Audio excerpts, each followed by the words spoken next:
Some of the following statements you are about to hear are total bullshit. Isaiah has never taken an illustration theory class and comes nowhere near to close to understanding even remotely how illustration works. Please keep this in mind. Thank you.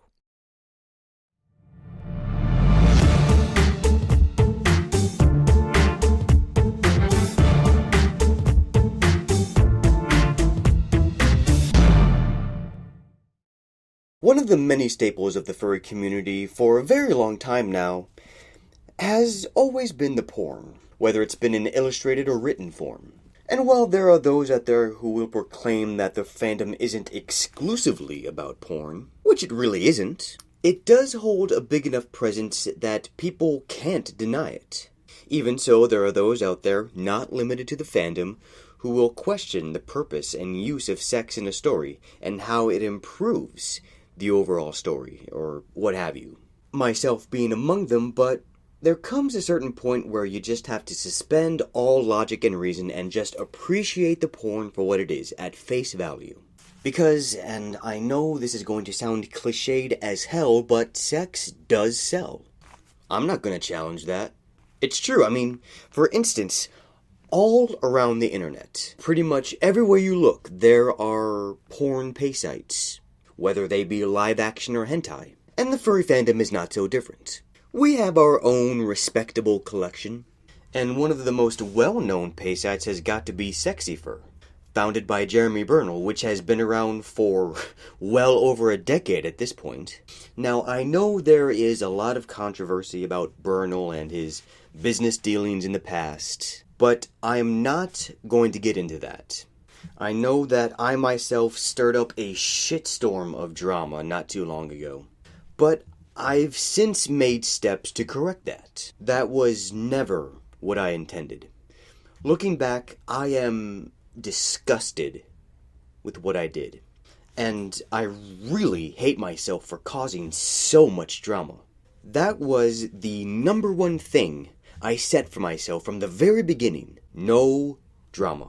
So no, I will not be going into any of the controversies surrounding SexyFur, nor will I be discussing the site itself. In honor of 10 years of SexyFur, Jeremy Bernal decided to release an art book compiling some of his personally favorite artwork.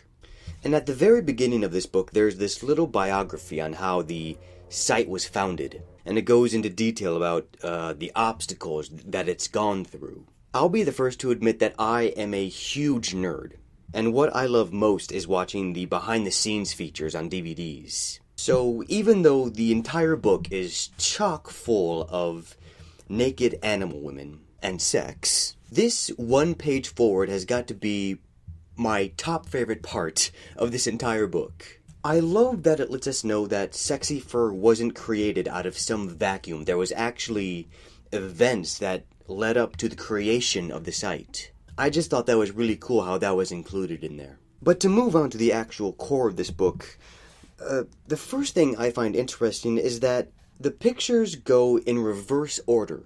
It starts off with the most recent, and then it goes back in time to some of Bernal's earlier work. I find it interesting that he went with this layout. Looking at his most recent work, it's great. It's very refined and nice and pretty, and his earlier work still looks good, but it's not nearly as mastered as it is now. So it's kind of weird to see his style degrade in quality just a bit. It's not that big of a deal to be a significant issue, but it's noticeable. One thing I like most about Bernal's work is the effort he puts into making his pictures look as realistic as possible, starting with the lighting. Lighting is another thing I get all nerdgasmic over.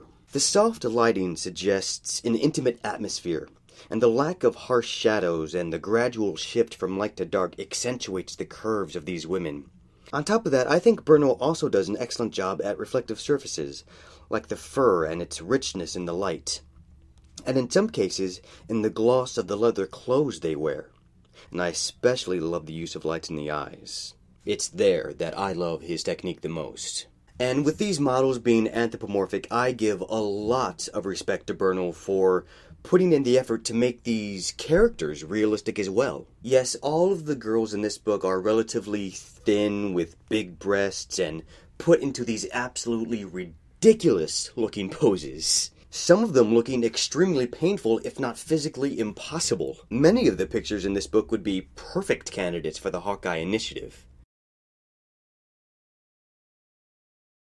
Even so, there is still some attention to proper anatomy. These characters aren't just sticks with water balloons. They look tangible. These women have muscles and fat that seem to flow so smoothly over a decently believable skeleton.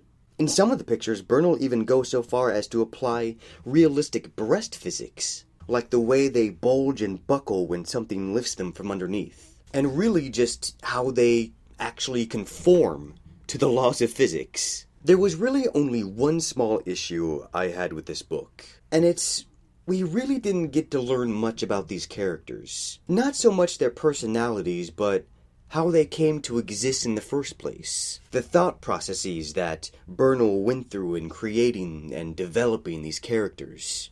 It would have been nice if we had some backstory on that. But overall, I like the porn, I appreciate the porn, and I think that there is much more to appreciate in this book than just the porn. Personally, I would love to meet Jeremy Bernal and get this autographed.